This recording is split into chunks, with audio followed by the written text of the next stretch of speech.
So we gave you, as appropriately, because you're an Android expert, the Samsung Galaxy Tab S. This is a 10-inch tablet? 10.5.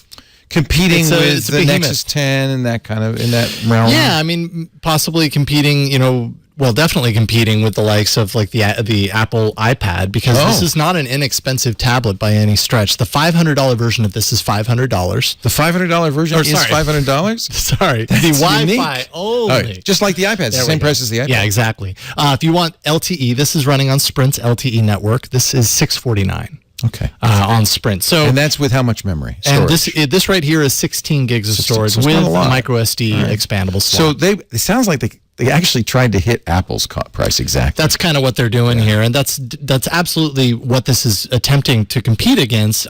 For a media device, though, I got to say it's a really great tablet. You just got to be okay with the fact that you're dropping Android. A lot of money on a tablet. And these days in the Android tablet space, I think people are more and more used to spending less than that. What's a Nexus 10? 16 gig Wi-Fi. Oh man, what is that? That's got to be around $400. It's not even. Is it even that much? It might be less than that. I haven't checked in a while, but well, we're due for a new one. Besides, Nexus 10 is almost yesterday's news. It's super annuated, yeah.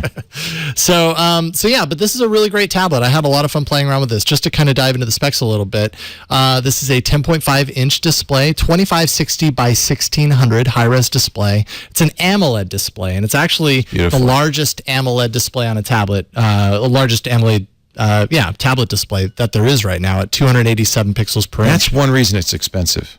It is, and that's one of the big features of this tablet is just it's vibrant. It's got that AMOLED kind of sharp vibrancy to it, and colors just pop. Everything looks really sharp and colorful.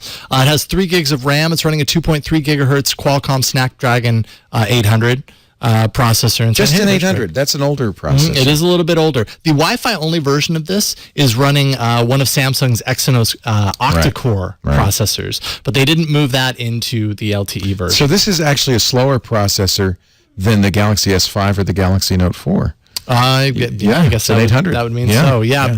So much of this actually reminded me of the S5, right down to the styling. If you take a look at the back, love it or hate it, it has that dimpled back. That's not metal, though. No, it's not metal. It's plastic. But I gotta say, looks like metal. Definitely people have pointed out I'm not very kind to Samsung when it comes to their plastic approach, and I generally apparently am not. This plastic doesn't bother me though. There's something about the feel of it that almost feels like kind of like a tight leather or it feels good, like a lighter metal, as you say. So and it's really comfortable. It's a large tablet, so you got to be okay with holding this in your hands and it not getting comfortable or uncomfortable over time. And I feel like it accomplishes that. Plastic, of course, doesn't bend as readily, or if it does, it rebounds. It's better for the radios because it doesn't get in the way. But I mean, I've played around with some Samsung plastic devices that felt cheap. No, I know. And this is a more expensive tablet. You want it to feel a little bit more premium, and it actually does pretty great. Yeah, I don't know what mode I got into here, but this is the perfect mode for showing off the screen. That is gorgeous. So on the back, let's see here, 16 gigs of storage. On the back, you have the 8-megapixel rear-facing camera, and it's got some nice little design touches here. Kind of the kind of chrome-like surrounds on some of the items, just all around. I don't know. It elevates the feel of the quality. It looks pretty classy.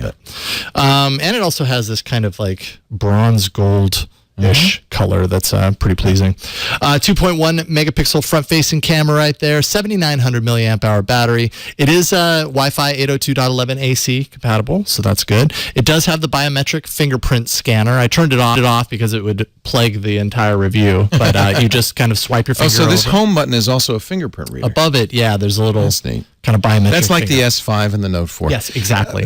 I'm not crazy about physical home buttons. It's not googly. Nope. Yeah. I'm not too crazy about it either. It's totally Samsung's thing though. Samsung. And they're sticking to it. Yep. So they're not going anywhere with that. And it is running 4.4.2 KitKat right now. I imagine an upgrade to version L whenever that comes out will probably be a few months out. Like tomorrow. That happens. Yeah. Supposedly. We'll see. But yeah, like you say, very similar in design to the S5, almost like a blown-up S5, quite literally. It's super thin and light. That's something that's really striking about this, and thankfully for such a large tablet, you want it to be thin and light and comfortable, and it is. It feels durable. It does have the IR blaster on the top. That's neat. So you can use it as a remote control. Yeah, and I got to say, after playing with this as my remote control at home, I don't want to go back to my normal remote control. Yeah. It is like, it's awesome. Just kind of going into Watch On, which is their they have their own service. TV app. And, you sync it to your... you tell it what boxes and what box and what forth. TV you have, so I can control my TV. Oh, that is my nice. satellite box. Oh, that is Instead sweet. of going into the guide, on the screen, I can do it right here. Just go into the DVR. Of course, it's not connected to the DVR, but it'll pull up the schedule, and you just kind of scroll through the entire schedule with nice images, and it just makes the whole TV experience so much greater. Before you do do pros and cons, I have a couple of questions. The SD card. What's the top size SD card? 128. 128 gigs. Is that a flash on the back? What is that second lens? That is an flash. LED. Yes, single that's the LED flash. Exactly. Okay. Exactly.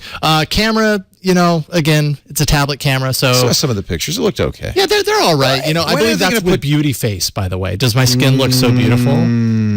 That's without. That's the original. Yeah, see, bad. I like playing with that. This is the front back. What is this called? Switch cameras. Man, the weird Samsung. So it has all of those too. That's my head on Tony's body. That's a little creepy. Yeah. A nice, beautiful. Doesn't look bad. No, some of the pictures are great. Again, it comes down to good light, great pictures. Right. Bad light, pretty grainy. I feel like they should start putting. Greg, come on. Sorry, Greg. I feel like they should start putting. Oh, that's a good picture. Yeah. I feel like they should start putting better cameras in tablets. I almost expect Apple to do that on a Thursday. Yeah. To finally acknowledge that people are using tablets to take pictures. More you see and them more. Everywhere. I mean, people like, including myself, people like the mock. That's pretty crisp. Why would you use your tablet to take a picture? But often that's what people have with them. People are taking them to games, sports games or whatever, and that's just what they have. So pros and cons. So let's see here. So, and then by the way, before we get to the pros and cons, just real quick, this is Samsung TouchWiz, of course. Oh, TouchWiz, yeah. TouchWiz, and some of the software features are great. It's got a kids mode, which was really cool, and my daughter actually kind of loved that. It has Paper Garden, which is kind of Samsung's way of bringing magazines into the tablet experience and everything, especially with this display. Everything looks I could see reading a magazine like that. Mm-hmm. Wow. There's that. There's Watch On, which I already talked about for TV control. You can tell it's TouchWiz because it has that lame app icon in the lower right there. That's how you get to the app and drawer. it's endless scrolling. Yeah. But ultimately, TouchWiz has come a long way. You get used to it. If you're in the Samsung ecosystem and you're used to TouchWiz, you're going to find everything you expect to see here and some extra bells and whistles, and that's not a bad thing. You wouldn't want to use your S5 and then come to a tablet that doesn't use TouchWiz. Right. You might as well have everything work the same. Especially if you like it. I think it looks good, I do have to say. No, it's really, really great. So obviously the pros, the screen is a really huge feature here. The design is thin, it's light, and I actually really like a lot of the accents on here. The battery was pretty good. I would say the battery was pretty respectable and, didn't really give me any problems, so I'll go ahead and put that in the pros. And I would say TouchWiz is improving. We'll see if that continues. The con, it's a little bit more expensive, so you got to be, and I don't know if that's a con necessarily, as that is just an entry price point, but this isn't something that you can put down as affordable. It's a premium tablet. Some of the materials are going to turn some people off. They feel if they're paying the same price as an iPad, they want to get premium materials like metal or aluminum casing or whatever. So that might turn somebody off, but I was stretching on that one. And then the camera, again, some good, some bad. How long is the battery life? Battery life, what is it rated for? I did not write down its rating, but I did not have a problem with it. I mean, honestly, with tablet, you're using through the day, absolutely through the day. That is not a problem. Charge it every night. Okay. But I don't know exactly. Samsung has I counted it, 43 different tablets. It's crazy. Yeah, they throw everything against the wall. This is the Galaxy Tab S 10.5. There is an 8-inch model as well. $500 bottom starting price. I would say buy. I'd say if what you want is a premium tablet and you want it running Android and you want it for a media device or whatever, watching movies, playing games was really great on this. I'd say if you're cool with dropping that kind of money, then there aren't a whole lot of other tablets to put it up against. Watch and wait, because we've heard rumors that Google will do a Nexus 10 or new Nexus 10, possibly Nexus by 9, HTC Nexus 9. And then, or is it the 9? Yeah. Okay. Potentially.